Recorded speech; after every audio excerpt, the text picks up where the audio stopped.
Hi, everyone. Eric Reynolds with your Fox 10 News Now update. President Joe Biden's administration unveiling a plan to get the coronavirus pandemic under control. On his first full day in office, President Biden signing at least 10 different executive actions focused on COVID-19. The president says the executive orders are aimed at ramping up testing, vaccinations, and workplace safety rules. President Biden says he plans to use the Defense Production Act to help address the crisis. Our national plan launches a full-scale wartime effort to address the supply shortages by ramping up production and protective equipment, syringes, needles, you name it. Dr. Anthony Fauci, who is now President Biden's chief medical advisor, believes the United States can reach the president's goal of 100 million COVID-19 vaccines administered in 100 days and may be able to surpass it. The biggest challenge for many states in their efforts to fight COVID-19 is the limited supply of vaccines. The Mobile County Health Department says it is completely out of first dose shots. Now, the Alabama Cruise Terminal is where the Mobile County Health Department would normally hold mass vaccination events, but it was closed yesterday because the health department is now out of doses. Dr. Scott Chavers from the Mobile County Health Department says that if supply was steady, they could quickly ramp up to vaccinate about 650 people an hour at the cruise terminal. But right now, there are several issues keeping doses out of folks' arms. The mechanisms are not in place for pandemic response because public health has been traditionally underfunded. Now we're seeing issues at manufacturing and distribution and allotment. The County Health Department is only offering people their second dose of the Moderna vaccine until they're resupplied.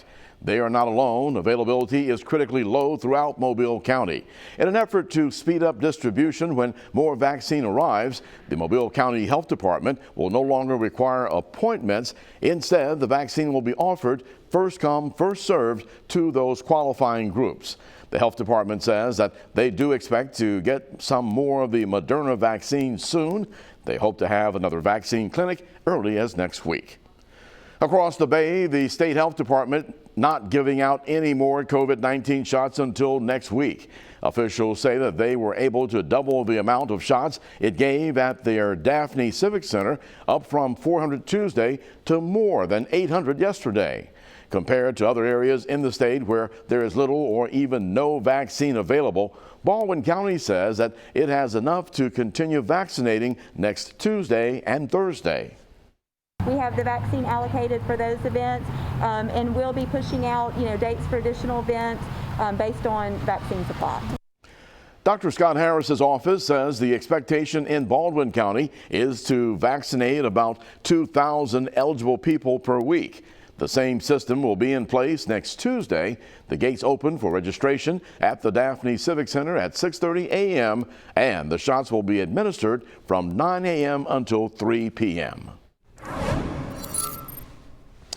I'm meteorologist Michael White with your Fox 10 Storm Track report. Just before 4:30 in the morning, we've got a lot of rain. It's all tracking from the west to the east, and as expected, most of this is showing up well north of Interstate 10. There are no thunderstorms or severe weather, but if you're along that US 84 corridor, your commute this morning is going to be a wet one. This entire mass of rain is gradually going to sink down to the south, and we'll start to see the coverage of rain ramping up for those of you along and south of Interstate 10 later this morning. So the best advice is you have the umbrella and rain gear ready to go and be prepared for slick roadways. Also be prepared for some patchy fog out there this morning as well. Weather headlines for today: rain likely, especially during the morning.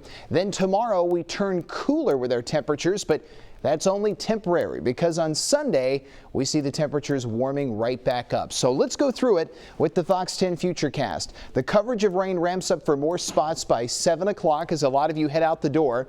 And then as we transition to 10 o'clock, you'll see most of the rain starts showing up along and south of Interstate 10 and then moving out of our area by the time we get to 2. And we're only dealing with scattered showers for the afternoon and as we move forward into this evening. So here's how the next 7 days are going to be stacking up.